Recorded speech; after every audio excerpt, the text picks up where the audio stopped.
Emery was... From what I understand, he was kind of a dickhead, though, in his personal life as a father, for the record. I was raised by probably the best father on earth. I really genuinely believe But he wasn't around? But a father doesn't have to be around. And it's more about quality as opposed to quantity of time. I saw my dad once a month.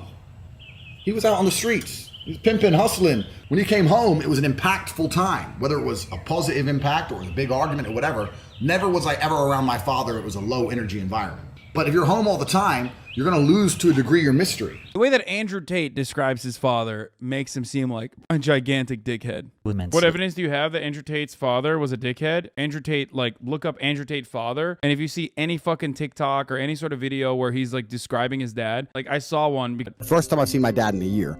He gets in the house. He's in the house for about 5 minutes, and my mom's like, yeah, I took him for a haircut, Emery, but I didn't like the way they cut their hair. And my dad's like, what? And then I'm like, yeah, I don't like how they've cut it. And my dad went nuts. My dad went, you're raising my boys, talking about how their hair looks. They're 10 years old. You got them looking in the mirror like girls. Talk about their hair. What's wrong with you, woman? You're gonna my boys up. And he lost his temper big. I'm all scared and said, oh, Emery, it's the first time I've seen you in a year. This is why we couldn't be together anymore. You're crazy. You're crazy. Called the police and told my dad to leave the house because my dad's saying, look, you can't raise my boys. You're gonna raise them bitches. That lost his temper. He messages my mom and says, look, I want to see my boys. I don't want to come to the house. I don't see you, bitch. I want to see my sons. So my mom puts us in a taxi to go over to his hotel. We go to his hotel and he takes me and he marches me down to the hairdresser and he says, son, we're going to shave all your hair off. And I'm only 10. So I'm like, why? He's like, when you grow up and you become a man, you'll realize that nobody gives a shit about the kind of hair you have. They care about the kind of man you are. They care about your qualities as a man. Haircut is probably the least important thing. Only low quality men are going to judge themselves on a fucking haircut. So he sat me down in this chair.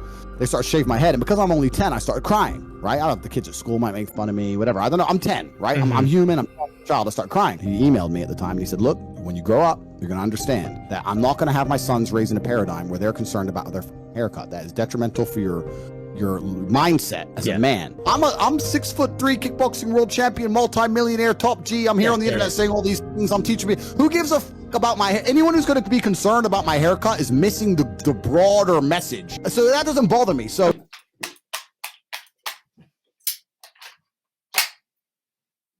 Ninja. Hey,